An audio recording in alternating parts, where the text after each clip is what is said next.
identifiable technique to differentiate between what we call the classic katakuri. So there's a debate going on about they call it the nomenclature, the naming of waza, and it's an interesting one because you'd like to be able to say, well, I recognize it as this action, but it's actually this, and give it a slightly different name as a variation. But no one's been able to come up with an acceptable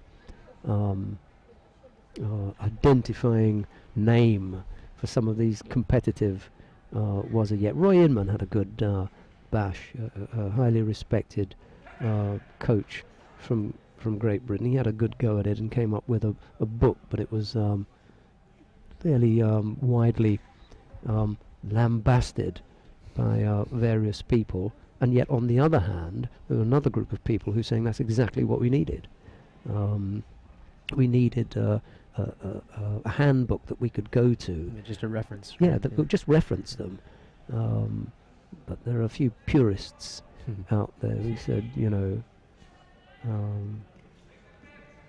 his kata ashidori wasn't a recognizable technique.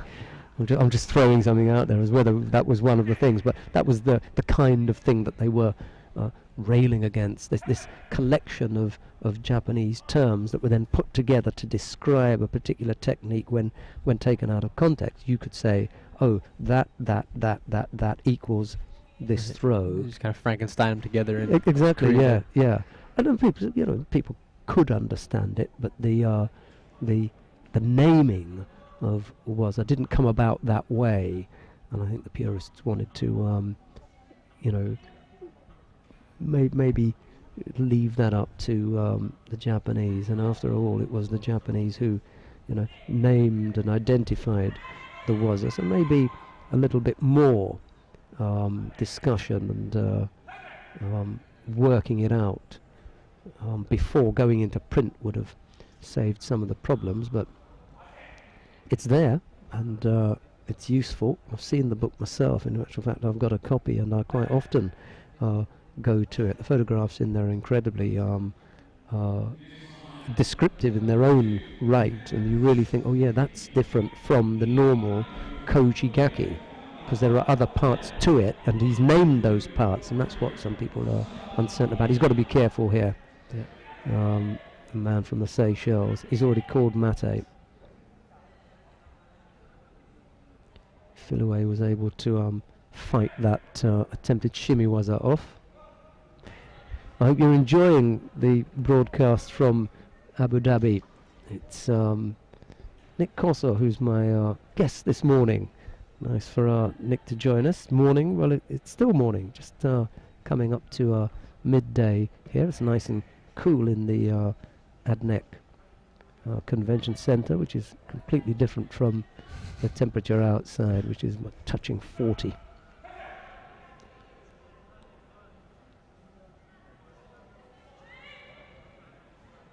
Can't get backed up that easy. No, that's no.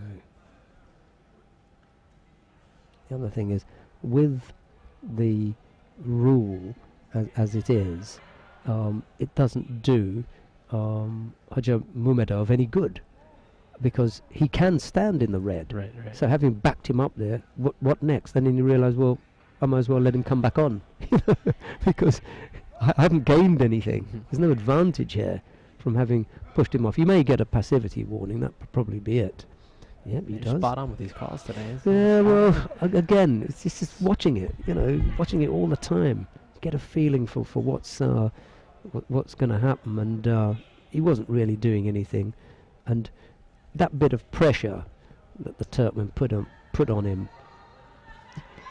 As a fighter, you need to also watch a lot of fights and begin to soak in. That's what they do. That's why they do it, because you get to see how the referees are operating. And he must have realised when he got backed up that he was not positive. There he goes again. He's, we say you're going to get warned for passivity, but you can also, the other side of that coin is you're also going to end up being warned for negativity, because passive and negative are two different things. The passive is he's not attacking. Negative is actually you are now doing something To prevent. prevent the other person from attacking, blocking or whatever. So he's going backwards here. He hasn't given up a score, but what he has done is take 3 yellow cards.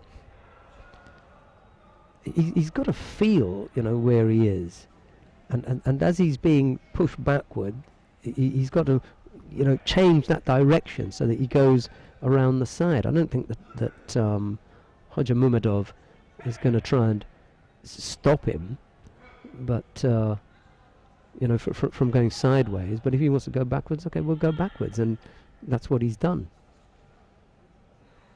Because he hasn't really attacked. Bhodjamumedov hasn't really attacked, but he hasn't had to. Right. He's just kind of pressuring forward, and yeah. Now you'll call his colleagues together. Here's a good trick. When you get your man up to 3 yellow cards, what you want to do is get your arms as strong as possible so that he can't attack and nor can you.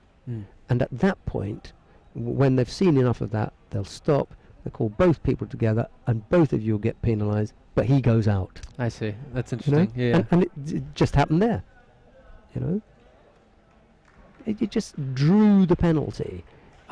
It's the worst way. For me, it's the worst way to take a contest. And I don't say to win, but to take it. You want to win the contest, and now what you do is you get negative, because you know that through the negativity, you're both going to get penalised. You might get lucky, and it'll only be he that gets penalised. The long and the short of it is that you win by penalising your opponent out of the contest, and for me, that's the worst. So what's the rule? It's like, I guess, a double negative will equal a positive, right? Yeah, exactly. But L.Filое allowed that to happen. He was, if you get 1 yellow card, okay. 2, you've made a mistake. 3, you're doing something wrong. 4, you shouldn't be there. By the time you get that 4th one, you shouldn't be there.